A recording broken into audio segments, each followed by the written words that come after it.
about one of my favorite topics, which is how to read a nutrition label. Our goal is to teach you how to quickly scan a food label to know if it does things like support your hormone balance, your blood sugar stability, your fertility, and your overall health.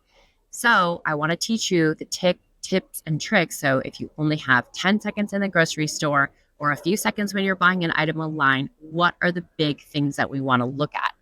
Because calories matter a lot less than the actual ingredients, because we care about things like protein to carbohydrate ratio, because I want you to pay attention to what is going to cause blood sugar stability. And then we also want to look at the nutrient quality. The biggest mistake that I see patients make is thinking something is healthy because the front of the package says things like natural, organic, gluten-free, or keto. None of these things actually tell you whether it's going to support hormone balance or stable blood sugar. So what you have to remember is food labels are designed to sell you food, not educate you. So you do have to put in the work. You do have to make sure you actually turn the package around, look at the back, and know what to look for. So I'm going to teach you today 4 or 5 things that I want you to really pay attention to. So ignore the front of the package. I know that's hard because sometimes it's just easy to buy something if it says natural, keto, gluten-free, plant-based, low-fat, protein-packed, something like that. But they can still be ultra-processed with unstable blood sugar side effects. Gluten-free is a huge one. I see a lot of patients who go gluten-free and then they're eating these ultra-packaged, refined things because there are things like different tapioca syrups and corn and lots of different additives, and they can all be gluten-free, but they could still be really, really bad for you. Some of the worst culprits are granola bars and protein bars, plant-based snacks, and low-fat yogurt. So just let's make sure that you always turn a package around and look at the ingredient list. So when you look at the ingredient list, it's listed in order of quantity. So the first thing on the ingredient list is what the product contains the most of.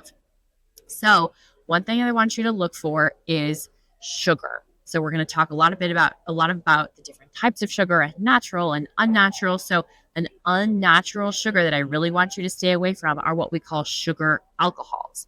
So common ones are erythritol, xylitol, sorbitol, maltitol, and mannitol. So if it has a tol, we call those sugar alcohols. These are basically artificial sweeteners. And sometimes they're found in keto foods, but they can actually alter our gut microbiome, cause bloating, and they still affect our insulin signaling. Just because something isn't a pure sugar, even if it's an artificial sweetener, it can still spike your blood sugar, which you'll see if you do a continuous glucose monitoring. So just because it says something like no sugar added, it doesn't mean that it's metabolically friendly. So you do have to do a little bit of detective work and know those other sugars that we need to be looking at. So some sneaky sugars, a lot of people look for the word sugar, but it's never going to be on the label. It's going to be something like dextrose or glucose, cane juice or cane syrup, brown rice syrup, malt syrup, agave, coconut sugar, fruit concentrate, tapioca syrup, honey, corn syrup, high fructose corn syrup. All of those things are sugar. And some people are like, okay, Dr. P, I thought that honey was natural. I thought that agave was natural. I thought that coconut sugar was natural. But what you have to remember, all sugar is sugar. Basically, what sugar is it's just glucose, sucrose, or fructose. So no matter if it's cane sugar, coconut sugar, agave, it will spike your blood sugar. It will initiate an insulin response in your body. So it's not that you can never have sugar. It's just that you really want to be aware of what you're putting into your body, because you don't want to think that you're eating something healthy and it's actually full of coconut sugar. If you're going to eat sugar, I want you to eat sugar. I want you to know you're eating sugar, that eat something that brings you joy and makes you happy, not something that you think is healthy for you, but actually has a lot of sugar in it. Because you don't want to be eating sugar constantly all throughout the day. So we don't want to be having a protein bar with sugar in the morning, and yogurt with sugar as a snack, and granola with sugar for lunch. We really want to make sure that we're balancing our savory and our sweet foods. Other things I really want you to look for: no stevia, no monk fruit. Again, lots of patients are like, oh my gosh, Dr. P, stevia, it's totally healthy for you, isn't it? I had a patient the other day who said, I told her that she couldn't put any honey in her tea. I'm like, Emily, no more honey. And she said, oh, okay, I'll just put stevia. I said, no, no, no, no, no. Stevia is not a substitute. But you're going to say, okay, but I thought stevia was natural. It is from a plant, yes.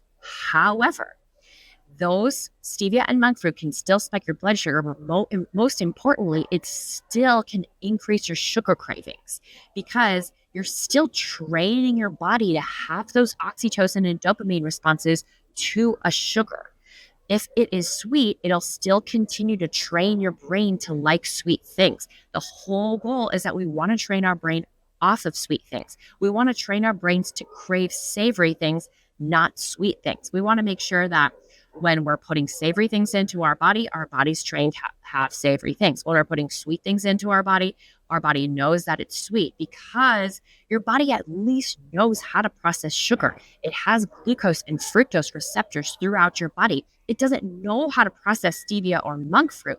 So not only are you putting something sweet into your body, you're tricking your body to thinking that it's sweet, and you're still getting those responses to the sweet food. And then you're putting in something that your body doesn't even know how to process. So if you're going to have sugar, just have sugar. Have something that says cane sugar or glucose, because then you know that you're having a sugar that your body can process. So if instead of having stevia and monk fruit, I'd rather that you just eat sugar. So then your body knows how to process it. We're not tricking our brain into think we're not eating something sweet when we actually are.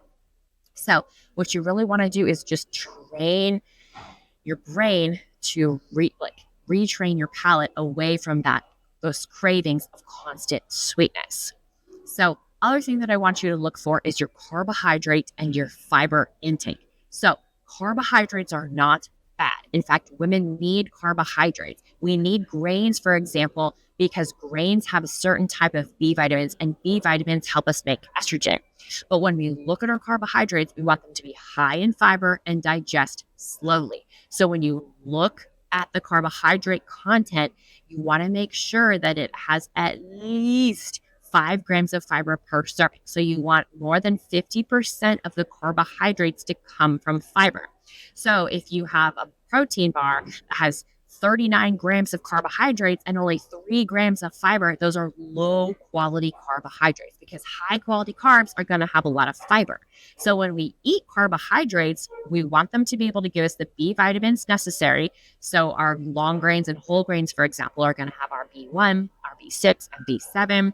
So we want to have the building blocks to make proper amounts of estrogen. We want to stabilize our blood sugar. We want to support our gut microbiome, especially fiber is extremely important in the large intestine, and that also improves our estrogen detox pathways and our insulin sensitivity.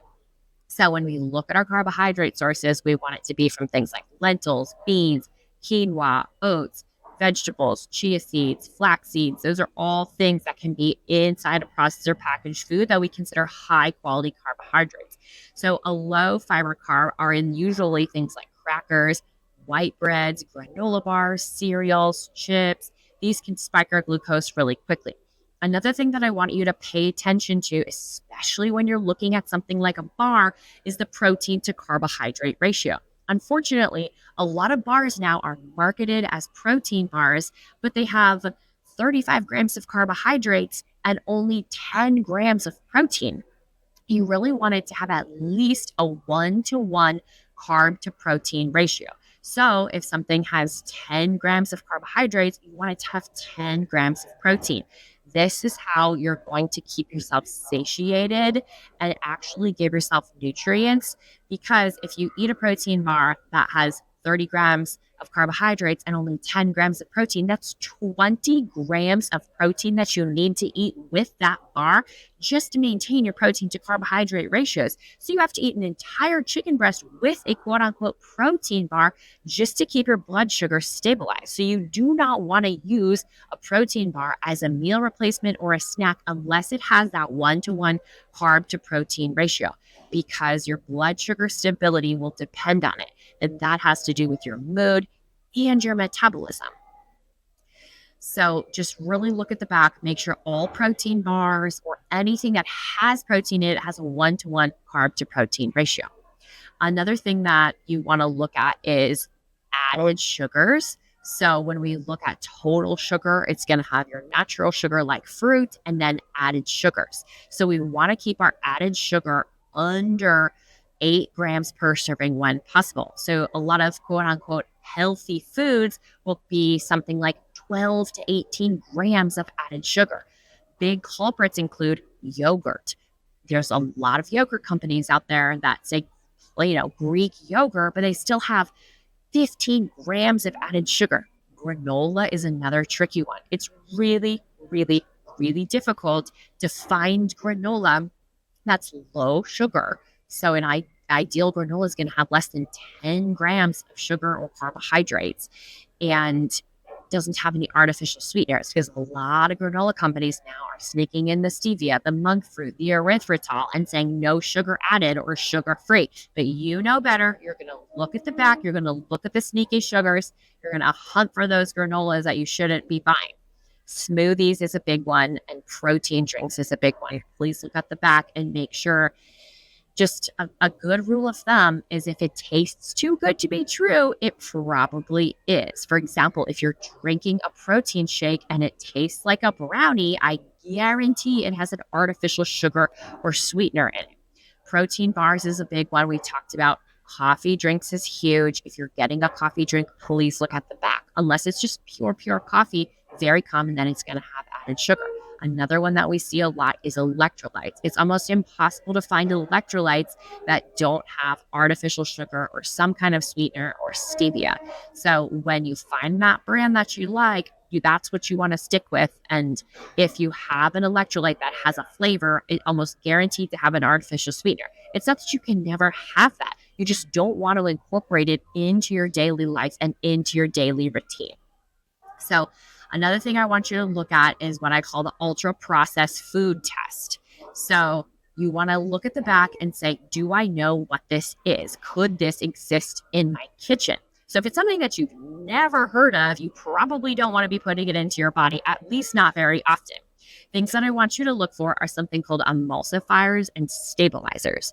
So food product companies will put things into food to make them look better, taste better, and have a better texture, which it does make them look better and taste better, but that means that they are more processed. So please stay away from things like soy lecithin, sunflower lecithin, something called mono and diglycerides. Those are texture enhancers.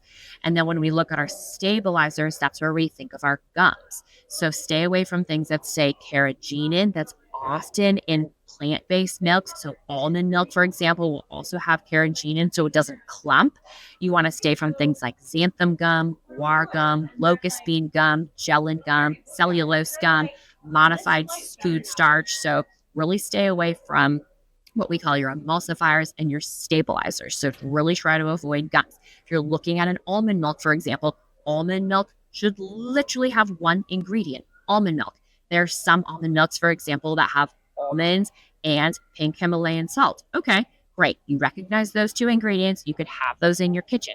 You don't want to be putting something in your body that wouldn't be otherwise in your kitchen or in your pantry. So if they have those artificial flavors or preservative type ingredients, they're likely ultra processed. Again, it's not that you can never have any of those things. It's just that less is best. So the less of those type ingredients that something has, it's better. None is the best. But if it has a lot of different carrageenans, gums, artificial sweeteners, it's just not something that you want to be putting into your body as a staple every single day. So 10-second grocery store rule, I want you to ask yourself, do these ingredients look like real food? Do they have sugar, alcohols, or artificial sweeteners, or stevia, or monk fruit? Does it contain fiber? Ideally, 5 grams of fiber or more. And then what's the fiber content relative to the carbohydrate content? You want the fiber content to be a big percentage of the carbohydrate content. And then you want if you're looking at something with protein, like a protein bar, you want the protein to carbohydrate ratio to be 1-to-1. And then you want to make sure the added sugar is relatively low. So we're looking at less than 6 to 8 grams.